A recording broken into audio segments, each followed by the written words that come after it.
So, yan mga Kern, open lang natin tong Google Chrome. Tapos, type lang natin dito sa taas is axieinfinity.com. So, click lang natin yan mga Kern. Tapos, ilalagay ko naman po yung link niya in the description para hindi po kayo mapunta sa website na scam. So, yan mga Kern, dito sa axieinfinity.com. Click lang natin tong tatlong haba sa taas mga Kern. Tapos, click po natin tong play now. Tapos mapupunta tayo dito sa skymaybis.com. So, yan mga Kern, ibaba nyo lang siya. Tapos, click lang po natin tong get started. Tapos, dito din mga Kern, ibababa lang din natin yan. Tapos, next. Tapos, sunod-sunod lang yan mga Kern. Next nyo lang ng i-next.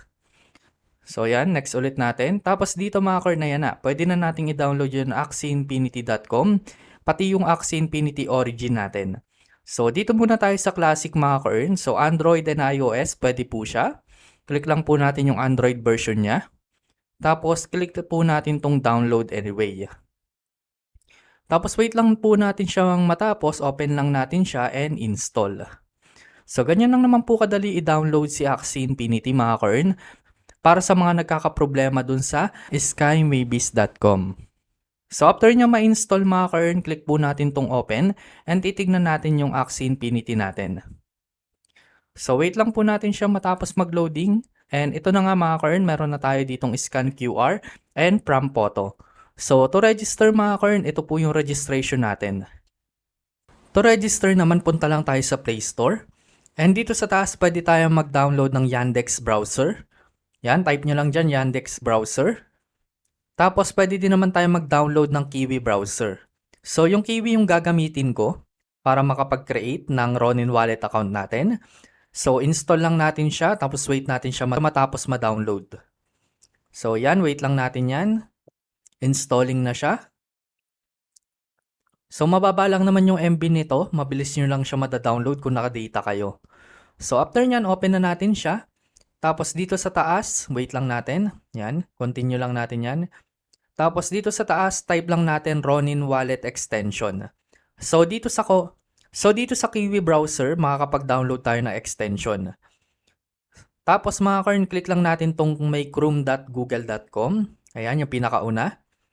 So make sure nyo lang na tama ulit yung ita-download nyo para hindi kayo ma-scam. Tapos dito, meron ditong add to Chrome. Click nyo lang siya. Tapos okay nyo lang siya. Tapos yan, meron na tayong Ronin Wallet dito. So click nyo lang yung tatlong dots sa right side sa taas. Tapos sa pinakababa niya, nandito yung Ronin Wallet natin. So click nyo lang din siya.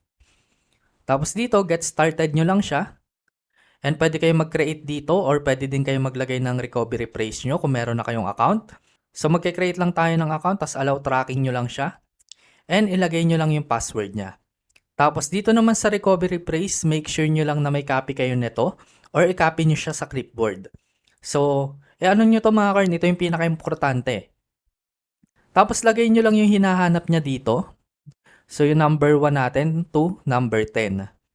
So, lagay nyo lang yung mga number dun Tapos, click nyo lang tong continue. So, yan mga Kern, meron na kayong Ronin Wallet account. And para ma-login nyo yan sa ibang account, kailangan nyo lang yung seed phrase pati yung password nyo. So, yan. May Ronin Wallet na tayo dito. So, ngayon naman magre-register na tayo ng Axie Infinity account natin. So, punta lang tayo sa Axie Infinity, mga Kern. Yan, click lang natin to. Tapos, punta lang tayo sa website niya. Dito mga Kern, click lang ulit. Tapos wait natin siya matapos mag-loading. Tapos dito sa right side niya, click natin itong tatlong haba, tapos marketplace. Tapos wait lang ulit natin na matapos yung loading niya para makapag-register na tayo. Tapos dito sa left side niya, yung tatlong haba, click nyo lang siya, tapos sa baba niya may login. So click lang natin tong login. Tapos dito meron tayong Ronin Wallet, QR code, and email and password. So dun tayo sa Ronin Wallet natin. So, nakapag-create na tayo ng account, mga Kern. So, i-confirm na lang natin yung account natin dyan. Tapos yan, mga Kern, meron na kayong Axie Infinity. And para makomplete natin yung registration, click lang natin tong set up email and password. Tapos, lagay nyo lang yung email nyo and password nyo. Tapos, confirm nyo lang siya. And may magsasend dyan na verification code, mga Kern, sa email nyo. Wait lang natin yan. So, yan mga Kern, may isesend si Axie Infinity na code. Check nyo yung email nyo. Ito, katulad nito. Tapos, i-copy nyo lang yung code. Tapos ilagay lang natin doon sa verification your email natin. Tapos click natin tong confirm. And dyan mga Kern, meron na kayong account doon sa Axie Infinity nyo. And pwede kayong mag-login using your Ronin wallet. And pwede din kayong mag-login using your email account. And now naman, kukunin natin yung QR code natin para makapag-login tayo in-game. So click lang natin tong tatlong haba sa left side niya. Tapos dito sa baba, click natin yung tatlong dot. Tapos dito mga Kern, may lalabas na show QR code. Click lang natin siya. Yan. Tapos, screenshot nyo lang yung QR code mga Kern. Screenshot nyo lang yan.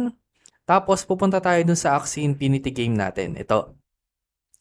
Tapos, dito sa Axie Infinity game natin mga Kern, click natin tong from photo. Pwede kayo mag-gallery or file manager. So, click lang natin yung gallery natin. Tapos, piliin lang natin tong QR code.